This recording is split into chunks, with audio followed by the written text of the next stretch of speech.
The itsy bitsy spider went up the water spout. Let's check on the SPY on the Spider SPY S&P 500 ETF Trust. We call that I Spy with my little eye. I'm looking at maybe making a move before the end of the trading day today. When's that bell coming, Bart? Well, it's 2:27 p.m. here on Monday, February 27th. So we are 33 minutes from the ding-a-ling-a-ding-ding-ding, the bell ring, for whom the bell tolls. And we've been looking at, switched it to the old Christmas candles here. And we're out, what are we at? What's the time frame on this? This is about 20 minutes of action, and you can see where the trend is. A lot of red in there, right, Bart? Yep, it's trending down, but it's still positive for today. So if we were to look at theta overnight, was still in the green on the uptick of today's action. Can we catch some dollar bills on the SPY for tomorrow? If we look at our two SPY trades today, we have the 401 402 call credit spread that expires today. That was a 0 DTE, as they call it. I don't know what these things mean. I just hear the lingo and I just say, hey, that sounds interesting. So we're up 87.5% on that trade. And then we had this expiring end of business on Friday. We're up 25% on that SPY 406 408 calls. I wanted to see what the action would be tomorrow. If we were to get in on that trade right here and right now, could we catch some theta overnight? Now, the risk is, the fun part of these 0 days to expiration is if there's no big announcements in news informations that might affect the market during the day, you can let the day's trades start to establish themselves and be able to kind of, predict with a higher probability what's going to go on with that ETF for the day. But overnight, anything could happen. So China can invade Taiwan. We can have any type of action. Aaron Rodgers could retire. Obviously, that would affect the market negatively. So let's just see what SPY can do overnight. If we looked at some credit spreads, and I still like the calls for tomorrow. The call credit spreads expiring tomorrow, Tuesday, February 28th, the last trading day of the year. What kind of action, Jackson, can we get? I was looking at possibly like a 402, 404 spread. So if we do 402, we just lost a penny on that one, Bart. Let's see if it goes. Oh, another penny. That's time keeps on ticking. So that means it's going down. So Spider must be going down right now. Yep, big red candle down, downtown of Chinatown. And when it's going down, that means pimps up, hose down on our premium.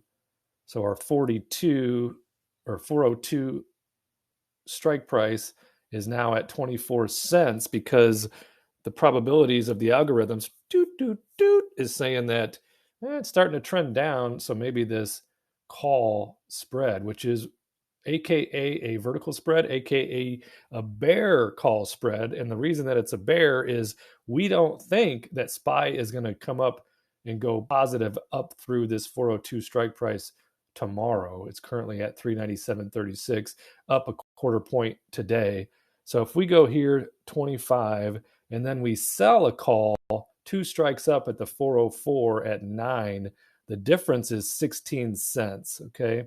So if we looked at 2 contracts at 17, will that get filled for $34? This is a call credit spread, vertical credit spread, bear call spread. And they're going to hold $400 in collateral, but that may not get filled. However, if in the meantime Spider ticks back up before the end of the day, if we go green on these candles, then that will fill. But there's only 29 minutes remaining in the day. In that day, we still have no fill on those. So we could replace the order and go down a penny. So our credit would be 32 instead of 34, which is $2 less for Lady Spends a Lot to spend on Starbucks this week. But sometimes you got to roll the dice and take your chances. So let's take a look. Is Spider going to keep going down? There's a little green action. Is it going to green up? some more, or is it just teasing us? 28 minutes remaining. And my friends over at the Robinhood, they threatened to close my trade. They threatened to close my trade. Did we get those filled? We did. We got those filled. There's our $34 bills. Sometimes you just got to take a breath, Bart, and be patient. You're right, I do. So we collected $34. We'll take a closer look at that again tomorrow to see how we're doing. But if we go back over here, Robinhood threatened to close my trade. Hey, that says it's still pending. Didn't we just see it was filled? We did. So maybe it just is.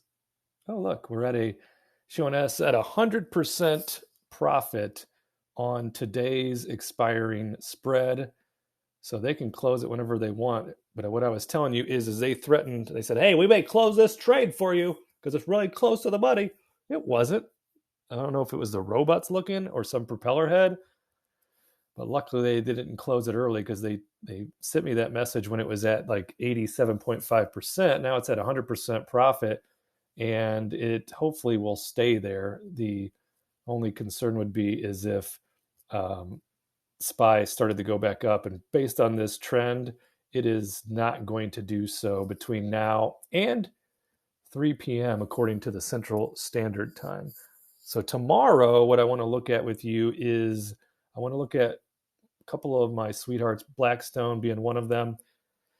Looking for a red day, which will likely be tomorrow on Blackstone. Even if it's down a few pennies from today's close, we'll be able to get a little more action on the put premiums. I want to get in on the wheel of fortune on Blackstone, but I prefer to enter those puts on a red day, and that will possibly and probably be tomorrow. And we'll see what's going on, get our way into some shares. We have some time still before the next dividend date because they just had one earlier this month. So they won't have another one until end of April, I believe. Let's look at the dividend history. Based on last year, yeah. So if we look at the last 2 years, they went ex-dividend on April 29th and April 30th. So we're going to look at the end of April to the very beginning of May, and we want to have positions on the ownership side in the meantime. So if we're able to get in there at a decent number, then we want to do so and then collect that sweet dividend. What is that yield, Bart? Let's take a look. It's almost 5%. Not only is it almost 5%, but they have a 5-year growth rate of 10.26% on their dividends. And they also, look back to history, they have paid dividends for 12 consecutive years. And then if you look at their dividends, you see them, the different quarterly dividend payments. Pretty nice. Pretty nice. So we want to be back in on those because I was in on Blackstone at a very nice price. It was like, geez, I want to say it was upper 70s into like $82. And then I had those called away between probably 85 and 87. So we made a little bit of profit, but I didn't plan on them shooting back up the way they did, Blackstone. But we like them. We like Steven Schwartzman, the CEO. Hey, is that the guy from A Christmas Story? No, that's Schwartz. That's a different guy. But if we look, still looking downtown to Chinatown on SPY for today. So we should be able to continue to book 100% profit on this spread. And now that's going to show, well, we're still at 25% profit for the credit spreads that expire Friday. And then we entered, this still says a pending order, but it told me that it was filled. We'll confirm that. Yeah, there it is right there. What are you even saying? So we got the, oh, look, they did close it. They've put this out to close right there. They've taken over my keyboard, beep, boop, boop, and put this up to close. So hopefully this will just expire at full profit without them messing around with it at all. And then here is tomorrow's trade. We're already up 17%, but that can change in a heartbeat. So we'll keep a close eye on that. We're going to look at Blackstone tomorrow for the wheel. And then I was also going to be taking a closer look at Amazon for the wheel as well. Long-term Amazon, who wouldn't want to own that company? I got packages showing up every day. Ding dong, Amazon! It's Jeff Bezos speaking. So he's out there with his shirt off delivering packages. It seems weird, but my wife keeps ordering stuff. But if we look at, if we come off these highs, the year highs, and then we see how flat they go right through here, they've been under 100. They keep trending down.